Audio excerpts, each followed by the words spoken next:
certainly are Penn State, and they're the 2012 Big Ten champions. Great look at the trophy and a very happy team.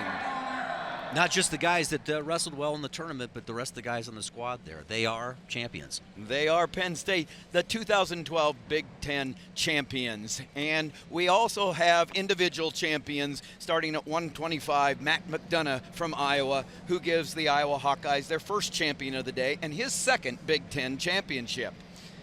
He's at 125. You take a look at the Matt McDonough highlights. He just does such a great job of getting on and on his offense, and he's just such a high-quality finisher. Gets in the leg right here, gets to the far ankle here, and what I like about him is that he had a lot of respect for his opponent, Zach Sanders. Had nice things to say about him afterwards, but you know what? You got to wrestle 7 minutes hard if you're going to beat a guy like Zach Sanders, and he was able to do it. The freshman of the year, Logan Stieber for Ohio State. This was a critical point in this match. Ramos had an earlier takedown, but this was Stieber's answer. Takedown on his own, was able to ride, gets a quick escape here on his own, and then held the position all the way through the match. And really nice job of closing out that match. And Ramos had a little bit of problem with it, but it'll get settled out in the Nationals as well. Michigan's first ever four-time Big Ten champion, Kellen Russell. Boy, would he do a nice job, and he did the best job of commentating on his own performance when he said he got out there and got 3 takedown attempts and finishes in the finals, going against a very talented wrestler, Montel Marion, the great scrambler, the takedown in the end. What a great finish to his career in the Big Ten. And at 149, undefeated Frank Molinaro gets another Big Ten champion. Well, he does a nice job of getting his takedown, but Frank Molinaro has been the leader for these Lions all the way through, and he's been able to get the bonus points for them, and you really see that in this match. Dylan Ness did a nice job of getting to the finals here, really did a nice job of coming from behind, but it was all Molinaro in this match with the tech fall.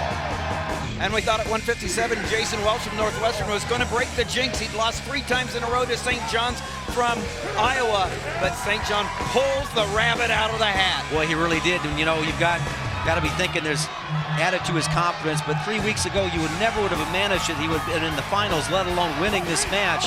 And here it is, a go-to takedown here with a single leg, far ankle finish. Not much of a reaction for Welch. In the last 12 seconds, we're finished out in this position here.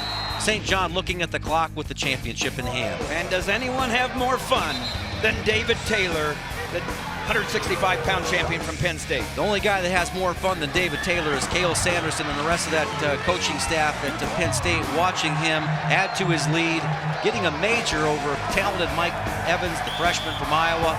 But he's pretty much helped seal the deal for the Lions. And one more time, the Nittany Lion fans get to yell, Ruth, Ruth, Ruth. Ed Ruth wins at 174. A new look Ed Ruth here with the half honey badger look here. Dyed his hair, got a new attitude here, championship attitude, very calm, persistent performance. Boy, he's got some talent. He'll go far in the national tournament looking for a championship. And at 184, third time in a row, Kevin Steinhaus beats his rival Josh Enan and wins his first Big Ten title. Boy, that was close. Enan almost had the takedown right there, but nice scramble ability here. Reaction time gave Steinhaus enough time to go ahead and get the takedown. And this was the surprise of the tournament, I thought, here in the finals matchup here. The Fighting Illini, Mario Gonzalez, 5th seed.